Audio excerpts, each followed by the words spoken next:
black windows once you go down. You must be crazy if you put that on my slow down. Don't wanna hear it talking shit for the drama. Coming up and send you to your mama.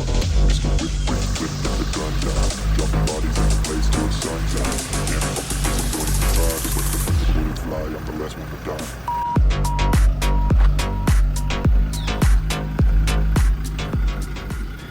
So hello and welcome to another new vlog. आज हम भाई Innova Crysta review कर रहे हैं। 2 साल पुरानी गाड़ी है ये। 2.4 लीटर का इंजन है इसमें।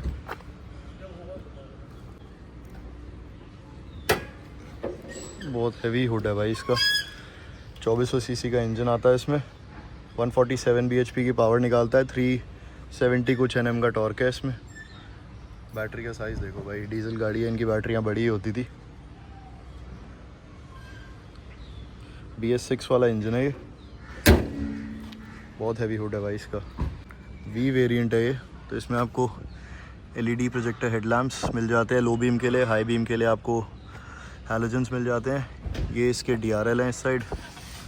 ये आपको लग रहा होगा कि ये फॉग लैम्प है, बट ये इंडिकेटर्स हैं। फॉग लैम्प इसमें आए नहीं थे तो हमने ये बाहर से लगवाए हैं आफ्टर मार्केट। बाकी इसमें फ्रंट पार्किंग सेंसर्स, ADAS वगैरह इसमें कुछ नहीं आता।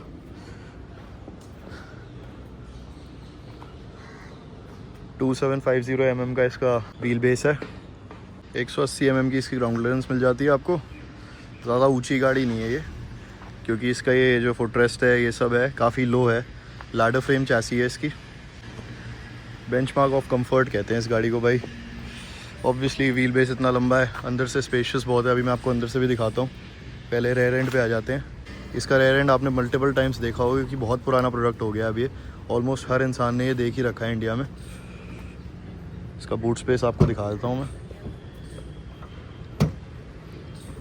काफ़ी टाइम से बूट इसका खुला नहीं गया था, तो थोड़ा चिपक गया था, इसलिए मेरे से पहली बार में खुला नहीं। ठीक ठाक। अगर चारों सीट्स इसकी पीछे वाली 3 सीट्स आती हैं। कहने को 3 है, वैसे 2 लोग कंफर्टेबली बैठ सकते हैं इसमें। ठीक ठाक बूट स्पेस है भाई इसका। सीट्स ऊपर होने के बाद भी, सीट्स अगर आप इसकी फोल्ड कर देंगे तो फिर काफ़ी अच्छा खासा बड़ा boot space, usable boot space बन जाता है। बट थोड़ा सा ये प्रोट्रूड करती है यहाँ से, क्योंकि ये साइड पे ऐसे फोल्ड होती हैं। प्रॉपर जैसे बाकी गाड़ियों में पूरी फ्लैट फोल्ड होती हैं, वैसे नहीं होती। स्पेयर व्हील की बात करें तो इसका यहाँ कहीं नहीं आता स्पेयर व्हील। ये आप इसको खोल के, यहाँ नीचे एक नट है, नीचे से निकलता है स्पेयर व्हील इसका।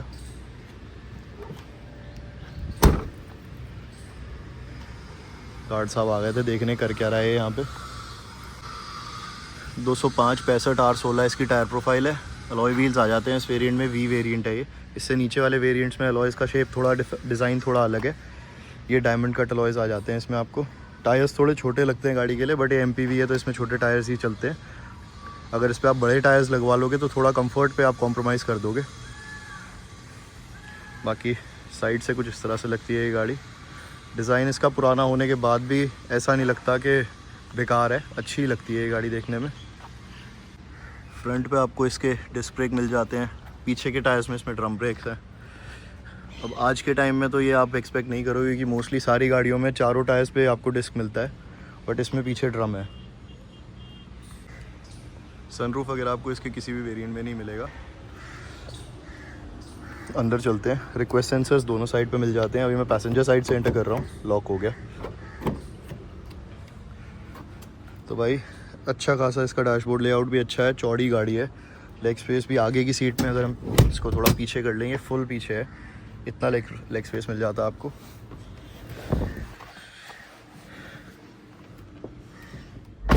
इस गाड़ी को हम ड्राइवर्स कार तो नहीं बोलेंगे, क्योंकि ये ड्राइवर के लिए इतनी फ़न टू ड्राइव नहीं है। ठीक है, मतलब चलाने में आपको कोई ऐसी दिक्कत नहीं होगी, कंफर्टेबल है, बट बहुत फ़न टू ड्राइव गाड़ी नहीं है। आप यहाँ पे बैठना प्रेफर करोगे या पीछे वाली सीट्स पे बैठना प्रेफर करोगे इस गाड़ी में? आपको डैशबोर्ड पे ये 2 स्टोरेज मिल जाती है। ये कूल्ड है, कूल्ड ग्लव बॉक्स है। नीचे का ग्लव बॉक्स नॉर्मल है। ठीक ठाक साइज़ के ग्लव बॉक्सेस मिल जाते हैं। टच स्क्रीन है यहाँ पे। ऑटोमेटिक AC है। 3 जोन क्लाइमेट कंट्रोल है इसमें। आगे के और पीछे के अलग हैं। आगे यहाँ पे आपको एक कप होल्डर मिल जाता है। इस साइड पे कप होल्डर है। उस साइड पे भी आपको कप होल्डर मिल जाता है। मैं उस साइड जाके एक बार आपको चेक कराता हूँ। आगे डैशबोर्ड, बहुत बड़ा डैशबोर्ड है, काफ़ी आगे तक स्ट्रेच होता है, क्योंकि इसका बोनट इतना बड़ा नहीं है, तो इन्होंने डैशबोर्ड में अंदर इंटीग्रेट कर दिया काफ़ी जगह। चारों पावर विंडोज़, चारों ऑटो अप ऑटो डाउन है। वाइपर्स की बात करें तो इसमें आपको फ्रेमलेस वाइपर्स मिल जाते हैं, ये बाहर से नहीं लगवाए गए हैं, फ्रेमलेस वाइपर्स इसमें आते हैं जो एक बार में अच्छा क्लीन कर देते हैं विंडशील्ड को। अब एक बार अंदर आपको बैठ के दिखाता हूँ मैं, कुछ इस तरह से आपको इसका डैशबोर्ड लेआउट मिलता है। स्टीयरिंग व्हील भी अच्छा है। अभी आपको इसकी मेन चीज़ दिखाता हूँ जो इसका हाईलाइट है। एक बार आप इसका गियर देखना, जब हम स्टार्ट करते हैं पुश बटन स्टार्ट आ जाता है इस वेरिएंट में। क्लच और ब्रेक दोनों डिप्रेस करके, ये भाई ये नोवा क्रिस्टा डीजल। अब नई वाली तो बहुत स्मूथ हो गई है, बहुत रिफाइंड हो गया उसका इंजन। इसके इंजन की आप आवाज़ सुन सकते हो, अंदर भी ठीक आवाज़ आती है, मतलब बहुत अनोइंग आवाज़ नहीं है बट आवाज़ आती है अंदर। और गियर पे कांस्टेंट वाइब्रेशंस हैं, दिख रही होंगी आपको। स्टीयरिंग व्हील पे कोई वाइब्रेशंस नहीं फील होती। क्लच पे अगर आप पैर रखें, क्लच पे थोड़ी बहुत वाइब्रेशंस फील होती हैं। इको मोड, पावर मोड आपको दोनों मिल जाते हैं। ट्रैक्शन कंट्रोल ऑन ऑफ का बटन है, जैसे मैंने बताया ऑटोमेटिक क्लाइमेट कंट्रोल है। मैंने 2 जोन बोल दिया था, 3 जोन बोल दिया था, बट ये 2 जोन है। आगे का अलग है और पीछे का अलग कंट्रोल है इसका। यहाँ ऊपर है इसका पीछे का क्लाइमेट कंट्रोल का सारा टेम्परेचर वगैरह। स्टीयरिंग माउंटेड कंट्रोल्स वगैरह आपको सब मिल जाते हैं। क्रूज़ कंट्रोल है, यहाँ से कंट्रोल होता है। ये थोड़ा ये वाला क्रूज़ कंट्रोल मुश्किल होता है ऑपरेट करना। नॉर्मली अगर आप Hyundai की गाड़ी चलाते हो उसमें तो बहुत सिंपल, यहाँ से आप क्रूज़ कंट्रोल एक्टिवेट करके उसको ऑपरेट कर सकते हो। इसमें थोड़ा सा आपको टाइम लगेगा यूज़ टू होने में। बाकी इसका इंस्ट्रूमेंट क्लस्टर इस तरह का है, बेसिक है बहुत। आपको वो नहीं मिलता जैसे आजकल बड़ी बड़ी स्क्रीन्स आ रही हैं। आपको सिंपल एक टैकोमीटर मिलता है, एक आपको स्पीडोमीटर मिल जाता है और बीच में एक छोटी सी डिस्प्ले मिल जाती है। 40 डिग्री का बाहर टेम्परेचर हो रखा है, तो अच्छा बड़ा इंजन है। इसमें आपको कोई ऐसी एसी वगैरह में आज सच कोई दिक्कत आएगी नहीं। डैशबोर्ड पे आपको वुडन फिनिश मिल जाती है, यहाँ से शुरू होती है, पूरी कंटिन्यू करती है यहाँ तक। ये भी आपको एक wrap around kind of design मिल जाता है, पूरा यहाँ से स्टार्ट होके वहाँ तक जाता है। ये तो वैसे मोस्टली लोगों ने देख ही रखा होगा क्योंकि ये इतना पुराना प्रोडक्ट है। ऑलमोस्ट हर बंदा किसी ना किसी टैक्सी में तो बैठा ही होगा कभी ना कभी नोवा क्रिस्टा में। बट ये ऊपर का वेरिएंट है, वी वेरिएंट है ये। नॉर्मली टैक्सीज जो होती हैं वो नीचे के वेरिएंट्स होते हैं, तो उसमें और इसमें आपको काफ़ी फ़र्क मिलेगा देखने में इंटीरियर में। स्पीकर का सिस्टम मिल जाता है इसमें आपको। ऊपर की तरफ 2 ट्वीटर्स हैं, एक ट्वीटर यहाँ है, एक स्पीकर नीचे, एक ट्वीटर वहाँ है, एक स्पीकर नीचे और पीछे 2 स्पीकर्स हैं। तो आपको टोटल 6 स्पीकर सिस्टम मिलता है। आगे बहुत बढ़िया आवाज़ आती है, पीछे इतनी अच्छी आवाज़ नहीं आएगी इसमें। चारों विंडोज़ पे पावर विंडो मिल जाता है। ऑटो अप ऑटो डाउन का फंक्शन मैंने आपको बताया था इसमें है। Internally adjustable rear view mirrors हैं, यहाँ से आप इनको एडजस्ट भी कर सकते हो और इसको रिट्रैक्ट भी कर सकते हो। बाकी लॉक अनलॉक पे ये ऑटो रिट्रैक्ट नहीं होते हैं, वो पता नहीं क्यों, वो बाहर से आपको रीले लगवानी पड़ती है। तो इस गाड़ी पे वो इंस्टॉल्ड है आफ्टर मार्केट। बाकी आप भाई गियर का वाइब्रेशन देखो, ये कांस्टेंट इसमें एक वाइब्रेशन है। 5 स्पीड का मैनुअल गियर बॉक्स मिल जाता है इसमें।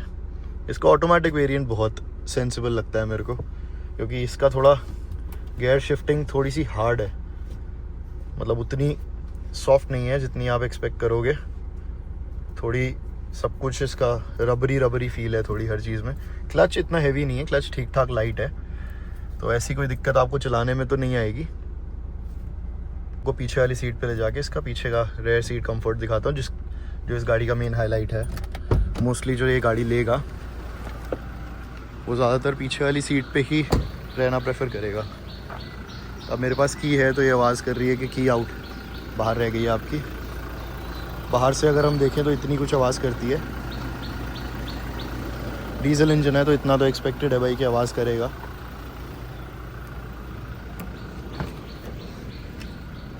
ये मेरा कुछ थोड़ा सा सामान पड़ा है।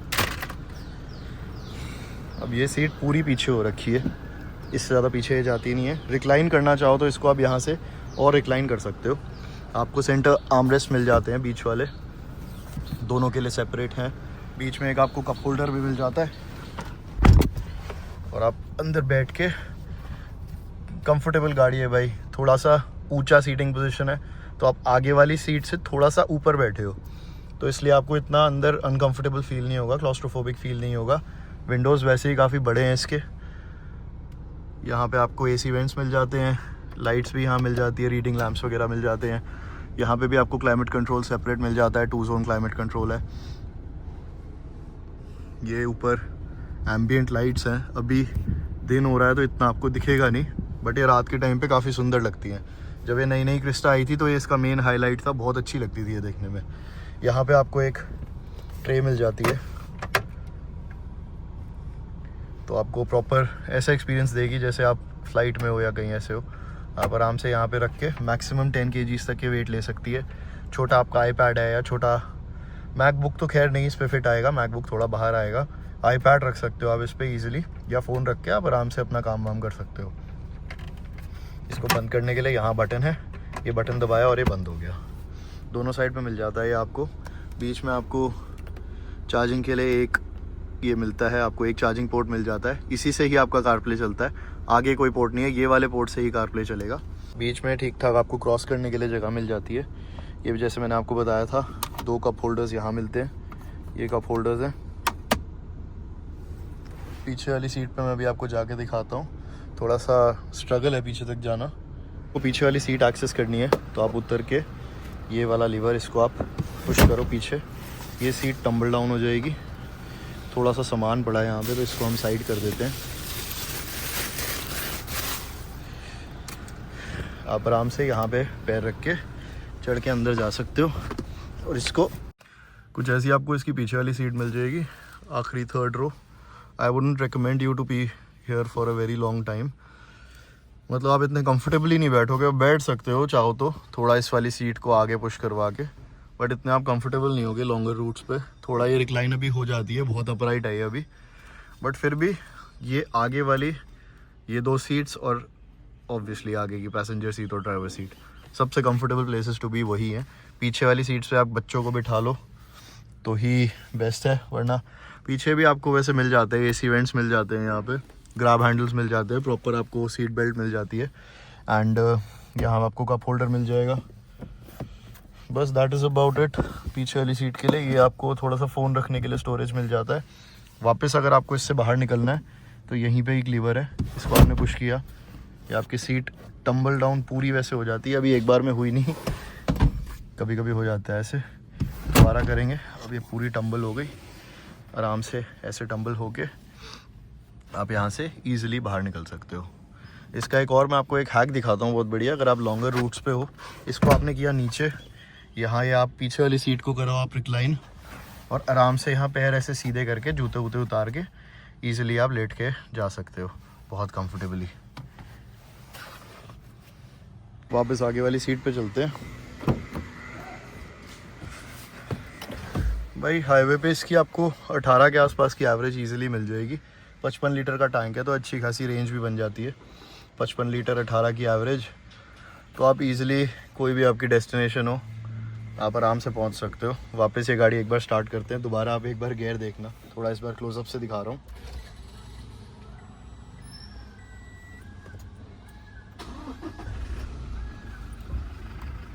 ये जेन्युइनली बहुत कांपता है भाई, इतना मुझे नहीं लगता इस टाइम इंडियन मार्केट में और कोई भी गाड़ी होगा जिसका गियर इतना कांपता होगा स्टार्ट होते हुए। बट इसके गियर वगैरह के कांपने को अगर आप इग्नोर कर दो तो रिलायबिलिटी में इससे ऊपर कोई गाड़ी नहीं है। आप इसको कहीं भी ले जाओ, ये आपको धोखा नहीं देगी। माइनस टेम्परेचर हो, -20 हो, कुछ हो, ये एक सेल्फ में ये गाड़ी स्टार्ट हो जाती है, कोई इसमें दिक्कत नहीं आएगी।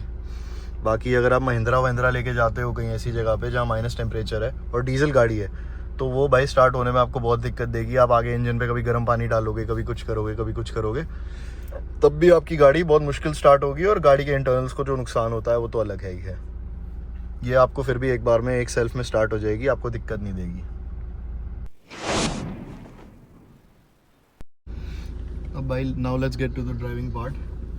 इसको थोड़ा चला के देखते हैं। डीजल गाड़ी है ये, 2400 सीसी का इंजन है, 247 bhp की पावर है, 374 Nm का टॉर्क निकालता है ये इंजन। स्टीयरिंग व्हील थोड़ा सा हार्ड है क्योंकि हाइड्रोलिक है, बट फिर भी भाई एक बार इसको आप चलाने लग जाओ तो आपको आदत पड़ जाएगी, बहुत आपको पावर फील होगी जब आप चलाओगे। बाकी सस्पेंशन वगैरह में तो ये अच्छी है ही। इको मोड, पावर मोड दोनों मिलते हैं। अभी हम इको मोड पे हैं फ़िलहाल।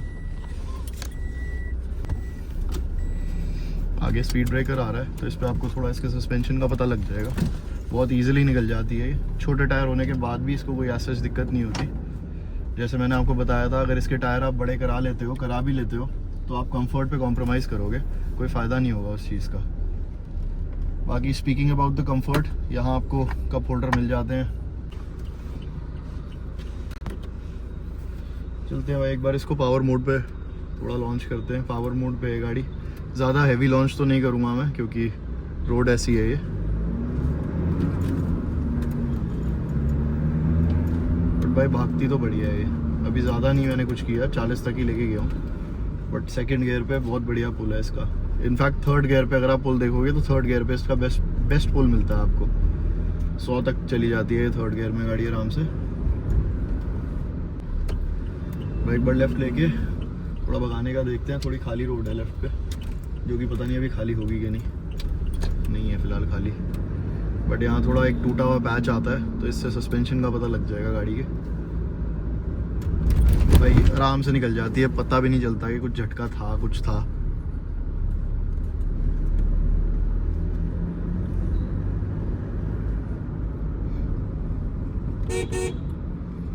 हॉर्न पे काम करने की ज़रूरत है भाई टोयोटा को।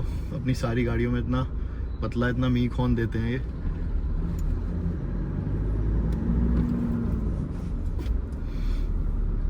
आगे हाई क्रॉस जा रही है तो इस पे आप देख सकते हो कंपैरिजन के हाइट का कितना डिफरेंस है। दोनों गाड़ियाँ ऑलमोस्ट सिमिलर हाइट पे ही बैठती हैं, ज़्यादा डिफरेंस आता नहीं है। वो बस ये अलग बात है कि वो मोनोकॉक चासी है, ये लैडर फ्रेम चासी है। वो आपकी पेट्रोल में हाइब्रिड है, ये डीजल है। एवरेज कहीं ना कहीं दोनों की सिमिलर ही आती है। बस ये है कि इसमें थोड़ा सा आपको टॉर्क ज़्यादा फील होगा, उसका हाई एंड ज़्यादा अच्छा है।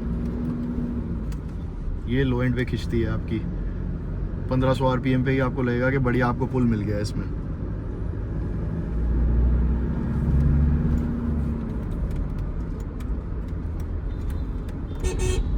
बॉडी रोल भी आज सच कोई है नहीं, ठीक ठाक है इसका। आपको अनकंफर्टेबल फील कराने वाला बॉडी रोल नहीं है जैसा आपको स्कॉर्पियो वगैरह में मिलता है। वो तो ऑब्वियसली अलग ही सेगमेंट की गाड़ियाँ हैं, ऊंची बहुत हैं वो, तो इसलिए उसमें आपको बॉडी रोल बहुत ज़्यादा एक्सपीरियंस करने को मिलेगा।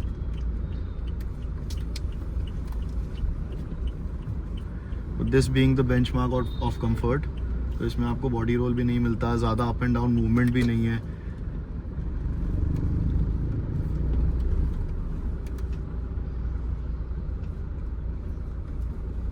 बस ये थोड़ा सा NVH लेवल्स इसके हाई हैं, वो भी इसका एक तरह से देखा जाए तो इसका ये पहचान बन चुकी है अब।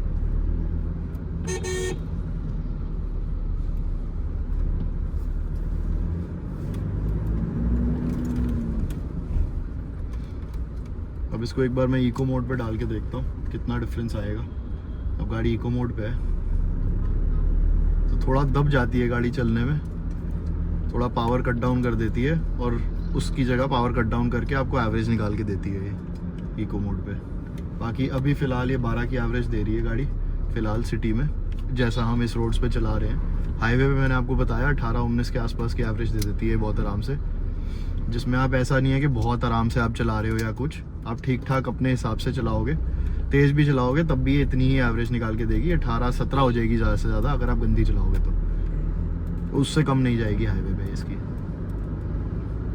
बट डिफरेंस आपको फील होता है जैसे ही आप इको मोड पे डालते हो तो बहुत फ़र्क आपको फील होगा चलने में। अभी वरना इतना जितना मैं अभी पंजा दे रहा हूँ उतने में पावर मोड पे गाड़ी कहाँ से कहाँ पहुँच रही थी। अभी मैंने पूरा पंजा दिया हुआ था फिर भी बहुत ज़्यादा आपको आउटपुट नहीं देगी ये गाड़ी। अब भाई वापस इसको एक बार पावर मोड पे डाल के देखते हैं। भाई वापस पावर मोड पे डाल दिया मैंने गाड़ी, तीसरे गियर पे है, 40 की स्पीड पे है, पूरा पंजा दे रहा हूँ मैं। देखते हैं भाई कहाँ तक पहुँचती है। 80 तो छू गई बहुत आराम से। अब इससे ज़्यादा इस रोड पे मैं जाऊँगा नहीं क्योंकि भाई हम रूल्स फॉलो करते हैं, हम ऐसे फालतू भगाते नहीं हैं। बाकी अभी ये जिसकी गाड़ी है इनकी 2 साल की ओनरशिप भी मैं अभी आपके साथ शेयर करूँगा। 2 साल हो गए 3 साल हो गए 2022 में 2 साल 3 साल हो गए यार, 3 साल हो गए इस गाड़ी को लिए हुए। 2022 की ये गाड़ी है। बस इन डीजल गाड़ियों का एक है कि DPF फिल्टर वाला इशू है इसमें। एक बार अगर आपका यहाँ नोटिफिकेशन आ गया तो वो एक आपको रीजनरेट पे डालना ही पड़ेगा, उसका आप कुछ नहीं कर सकते। फिर एड ब्लू का भी इशू है थोड़ा सा कि एड ब्लू का एक एक्स्ट्रा खर्चा ऐड हो जाता है। But this being a Toyota, तो टोयोटा की वैसी सर्विस कॉस्ट बहुत मिनिमल होती है, बहुत ज़्यादा सर्विस कॉस्ट नहीं होती इनकी।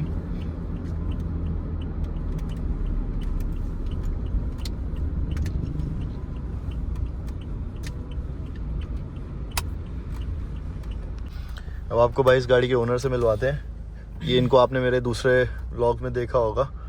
इनकी दूसरी गाड़ी भी इनोवा हाई क्रॉस है, उसको मैंने रिव्यू किया था, उस पर भी अच्छे खासे व्यूज़ आ गए थे, 20-25 हज़ार व्यू हैं उस वीडियो पे, आप जाके देख सकते हो, यहाँ आपको लिंक मिल जाएगा ऊपर।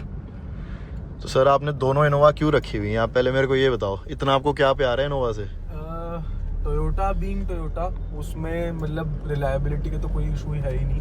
एंड ये इनोवा के तो मतलब लोगों को पता ही है कि टोयोटा इनोवा क्रिस्टा की क्या एक वैल्यू रही है सबके लाइफ में। Being from middle class family, सबको पता है कि एक Innova is a family car, तो पूरे फैमिली के लिए कंफर्ट एंड हाईवे ड्राइवेबिलिटी तो बहुत अच्छी है ही इनोवा की, तो इसी वजह से दोनों रखी हुई हैं। वही जैसे मैं आपको बता रहा था कि ऑलमोस्ट हर बंदे ने भाई जो इस टाइम यूट्यूब पे बैठ के वीडियो देख रहा है अपने ठीक ठाक फ़ोन में, उसने भाई कभी ना कभी इनोवा में वो बैठा होगा। इस वाले वेरिएंट में बेशक ना बैठा हो, बट नीचे वाले वेरिएंट में किसी ना किसी कैब में कभी ना कभी बैठा होगा इनोवा में। टैक्सी वाले इसको 6-6, 7-7 लाख किलोमीटर चला देते हैं, तब भी ये गाड़ी का इंजन कुछ नहीं बोलता। बात ठीक है, मतलब कुछ लोगों को मिसकंसेप्शंस हैं कि अब जो डीजल कार्स आ रही हैं उनमें पावर नहीं है, उसमें एड ब्लू तंग करता है, उसमें डीपीएफ को गाड़ी को रोकना पड़ता है डीपीएफ रीजनरेट करने के लिए। ऐसा नहीं है, डीपीएफ रीजनरेट अपने आप हो जाता है 99% ऑफ द टाइम्स। एक बार हाँ मुझे प्रॉब्लम दी थी गाड़ी ने कि जब इसका डीपीएफ फिल्टर फुल हो गया, जब मैं कंटिन्यूसली लो स्पीड्स पे शॉर्ट डिस्टेंसेस पे ऑन ऑफ करके चला रहा था, and that was my mistake, मैंने नहीं देखा था। तो हाँ, हमें टेक्नोलॉजी के साथ अडेप्ट करना पड़ता है, मगर ऐसा कुछ इनकन्वीनियंस नहीं हो रही। आज भी ये गाड़ी उतनी ही कंफर्टेबल है, और मैंने ये गाड़ी पहले साल में ही 30,000 किलोमीटर चला दी थी। तो यही इसका जो कंफर्ट है, और इसके अंदर बैठ के एक अच्छी फीलिंग आती है कि मैं कहीं फंसूंगा तो हर बंदे को पता है कि कैसे इस गाड़ी को ठीक करना है पूरे इंडिया में, चाहे लद्दाख हो चाहे वो कन्याकुमारी हो। तो इस वजह से मेरे को ये सबसे परफेक्ट कार लगती है। बात तो आपकी सही है सर, सही कह रहे हो। और आपको इनोवा से वैसे ही बहुत प्यार है। इससे पहले आपके पास नॉर्मल वाली इनोवा थी, फिर उसके बाद आपने ये क्रिस्टा ली, क्रिस्टा के बाद आपने हाई क्रॉस ली। हाँ, मतलब हमारे पास 2009 जी मॉडल इनोवा थी, जो टोयोटा ने उस टाइम पे बहुत अच्छे प्राइस पॉइंट पे रखी थी। हमने वो 9.5 लाख रुपए खरीदी थी शायद। और अब प्राइस में आप डिफरेंस देखो, आज की डेट में ये कितने की है? 30 लाख के आसपास की। मैंने वो तब ली थी 2950 की है। ये 2950 की इन्होंने 3 साल पहले ली थी, और जो पहले इनोवा आई थी वो 9 लाख की थी। तो आप अब प्राइस डिफरेंस देख सकते हो। और इसके बाद जो इन्होंने अब हाई क्रॉस ली है, हाई क्रॉस कितने की? 36,50,000 इंक्लूडिंग एक्सेसरीज। तो हाँ, मतलब बहुत प्राइस पॉइंट तो इंक्रीज कर दिया है टोयोटा ने, बट वही है कि reliability comes at a cost. आप उसके अंदर कोई कॉम्प्रोमाइज नहीं कर सकते, एंड रीसेल में ये अपना रिकवर कर लेता है। बाकी अगर मैं ब्रांड की गाड़ी देखूं, मैंने कुछ 2 साल MG हेक्टर भी चलाई, तो उसमें मतलब being very honest I was missing Toyota that time. तो टोयोटा है, और ठीक है उसमें खर्चा है ज़्यादा, मगर मज़ा भी पूरा आता है। बात तो सही है, खर्चा अपफ्रंट ज़्यादा है, उसके बाद आपको ये खर्चा नहीं मांगती। जैसे MG वगैरह की गाड़ियाँ हैं, उसका आपको सर्विस कॉस्ट ही बहुत हाई पड़ जाएगा। कोई पार्ट ख़राब होगा तो वो आपको बहुत महंगा लेना पड़ेगा। इनफैक्ट अगर आप महिंद्रा भी लेते हो भाई, 10-10 हज़ार के तो उसके ब्रेक पैड्स हैं। इसके ब्रेक पैड्स आप कहीं भी चेंज करा सकते हो, उसके नहीं करा सकते हो। इसमें ADAS नहीं है, उसमें ADAS है, वो एक एक्स्ट्रा टेक्नोलॉजी ऐड हो जाती है फालतू की, जिसका कोई एज सच इंडियन रोड्स पे यूज़ है नहीं। बस वो दिक्कत ही देगी आपको आगे चल के। अगर हमारे हाईवेज इतने बढ़िया हो जाए इन फ्यूचर, तो भाई ऑब्वियसली बहुत अच्छी टेक्नोलॉजी है वो, बट अभी जो कंडीशन है उस हिसाब से तो वो टेक्नोलॉजी हमारे ज़्यादा यूज़ की है नहीं। अब इसमें 5 स्पीड गेयरबॉक्स है, जो थोड़ा रफ टू यूज़ है, बट फिर भी भाई आप थोड़ा टाइम इसको चलाओगे ना तो आप यूज टू हो जाओगे, आपको एज सच कोई दिक्कत नहीं होगी। नॉर्मल गाड़ियों से अगर आप कंपेयर करोगे, जैसे Hyundai हो गई या ये सब हो गई आपकी Hyundai, Kia या मारुति भी, तो उसके कंपैरिजन में थोड़ा आपको ये हार्ड लगेगा। बट ये फिर इसका रिलायबिलिटी पे भी आ जाता है कि ये चलता उससे बहुत ज़्यादा लंबा है। वो आपकी 60,000 पे आपको क्लच प्लेट चेंज करने को बोल देगी, 90-90 हज़ार तक नहीं क्लच प्लेट चेंज होने को बोलेगी।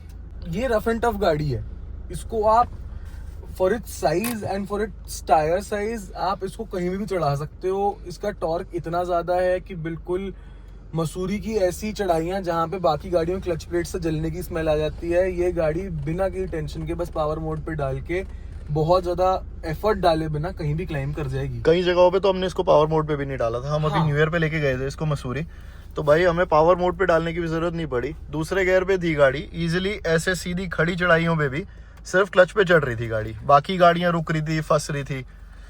और मसूरी में बहुत बड़ा ये वो रहा है कि मसूरी की वादियों में एक क्लच प्लेट की जली हुई स्मेल बहुत ज्यादा प्रोमिनेंट है, बट उस मामले में टचवुड इस गाड़ी ने कभी डिसअपॉइंट नहीं करा। सारा कुछ मैंने आपको दिखा दिया। एक चीज रह गई, इसका म्यूजिक सिस्टम रह गया था, क्योंकि बाकी इसमें बहुत कुछ था दिखाने को। म्यूजिक सिस्टम इसका one of the major parts है नहीं, ये सिर्फ एक बेसिक आपको यूनिट मिल जाता है। इसमें आपको एप्पल कारप्ले, एंड्रॉयड ऑटो वगैरह सब मिल जाता है, बस वायरलेस नहीं मिलता, वायर्ड एप्पल कारप्ले वगैरह मिलता है आपको। और कुछ इसमें आज सच है नहीं दिखाने वाला। आगे आपको ये इंस्ट्रूमेंट क्लस्टर की अगर बात करें तो इसमें भी आपको बेसिक जो आपको मेजर चीज़ें चाहिए होती हैं वो सब दिख जाती हैं। यहाँ से आपका करंट एवरेज वगैरह आ जाता है, फिर यहाँ से आपका म्यूज़िक के लिए ऑडियो का सारा वो आ जाता है, फिर मैसेजेस आ जाते हैं अगर आपका कुछ वो हो तो।